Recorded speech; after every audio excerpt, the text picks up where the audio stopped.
Is living a life of moderation synonymous with settling for mediocrity? This is a question that's echoed in my mind as I navigate the chaos of modern life. Moderation is defined as the avoidance of excess or extremes, especially in one's behavior or political opinions. But does this mean by choosing moderation, we're choosing a life of less, a life devoid of ambition and achievement? Welcome to the Catalyst Podcast, raw, real, and unedited. My name is Jason, and you can find Catalyst at Facebook, YouTube, Instagram, Threads, and TikTok. You can hear the podcast created through Spreaker on YouTube, Spotify, Apple, iHeart, and Amazon. A catalyst has the power to create change, and we hope that's what this podcast will do. Now, if you'd like to become a part of this podcast as a guest or a contributor, you can email us at catalystmotivationpodcast@gmail.com. That's catalystmotivationpodcast@gmail.com. Welcome to episode 65. Does moderation mean mediocrity? In our society where go big or go home is often the prevailing mindset, moderation can sometimes seem like a cop-out. The relentless pursuit of success, the constant push to be the best, the pressure to stand out, these are all hallmarks of our age. And yet there's a growing movement that champions the benefit of a balanced life, one where moderation is not seen as a limitation, but a liberating philosophy. Now consider the words of ancient Stoic philosopher Seneca. It's not the man who is too little, but the man who craves more that is poor. These words resonate deeply in a world where we're constantly bombarded with the message that more is better. But is it really? Let's dive deeper into this concept through a story about Beth. Beth was a high-achieving marketing executive in her late 30s. Her life was a whirlwind of meetings, deadlines, and late-night emails. She was always striving for the next promotion, the next big project, the next accolade. On the surface, she was the epitome of success. But beneath the veneer of her professional accomplishments, Beth was exhausted. Her personal life was in a shambles. Her health was deteriorating. And she felt an overwhelming sense of emptiness.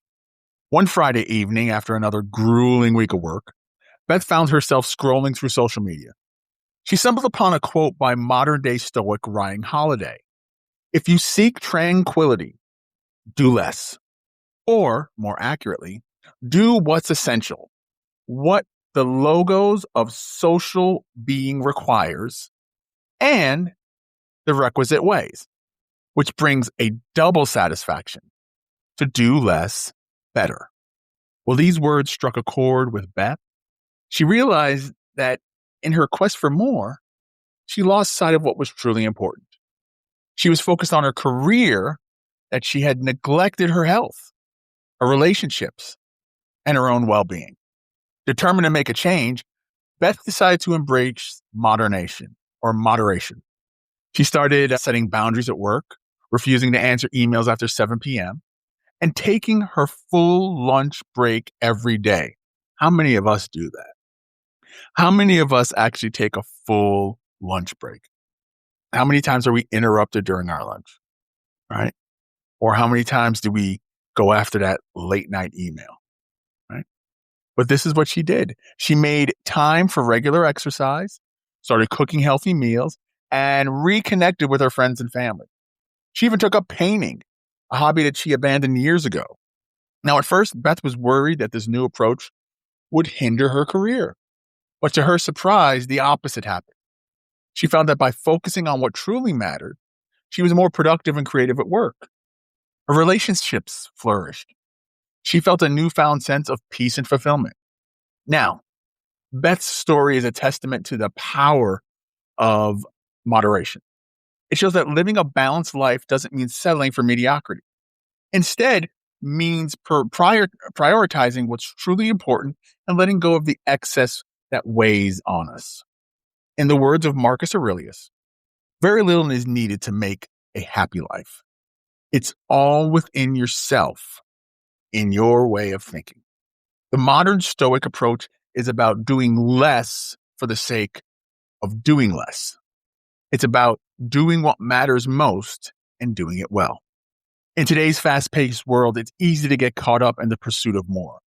But as Beth's story illustrates, this pursuit often leads to burnout and dissatisfaction. By embracing moderation, we can create a life that is not only successful, but is also fulfilling and meaningful. Moderation is about finding balance. It's about recognizing that we don't have to do it all to be successful. As philosopher Aristotle once said, moderation in all things. This doesn't mean that we should avoid ambition or strive for mediocrity. It means that we should strive for balance, ensuring that our pursuits of success does not come at the expense of our well-being or the things that truly matter. In practical terms, this means setting boundaries and prioritizing self-care. It means taking time to rest and recharge and not feel guilty about it. Let me read that again. It means taking time to reset and recharge and not feel guilty about it. Should I read it one more time? Because I think that's an important one too. I think you get the point. It means being present in our relationships and making times for the things that bring us joy. One of my favorite modern quotes on this topic comes from author and entrepreneur Tim Ferriss. Being busy is a form of laziness, lazy thinking, and indiscriminate action. Ferriss advocates a more intentional approach to work and life, one where we focus on what truly matters and let go of the rest. So, how can we apply these principles in our own life? Here's our top 5 tips. Number 1, set clear boundaries. Define your work hours and stick to them. Make time for rest, exercise, and personal activities. It's not all about work. We should not work to live. We should live to work. Or we shouldn't live to work. We should work to live. Or one, either way.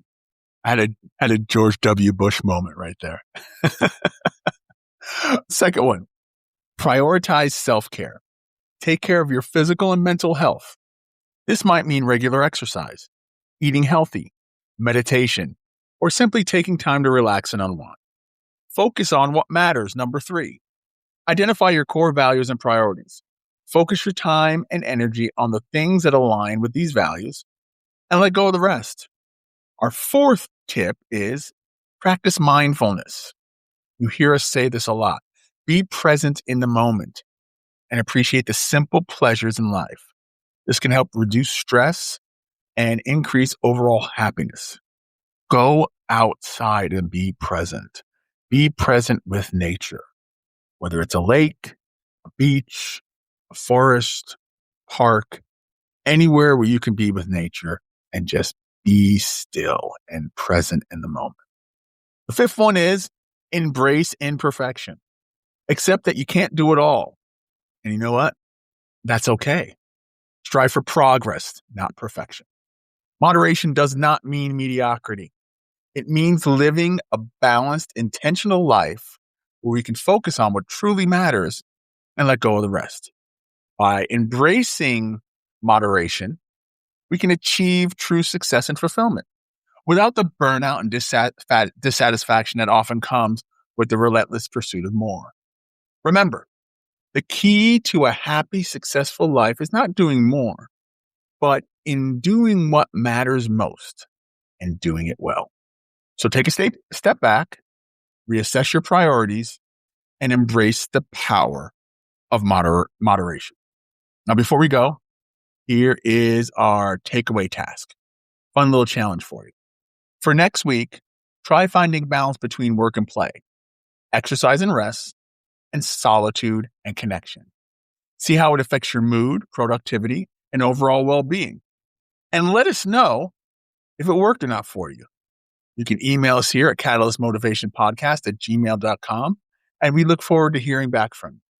With that being said, this has been the Catalyst Podcast, raw, real, and unedited. My name is Jason.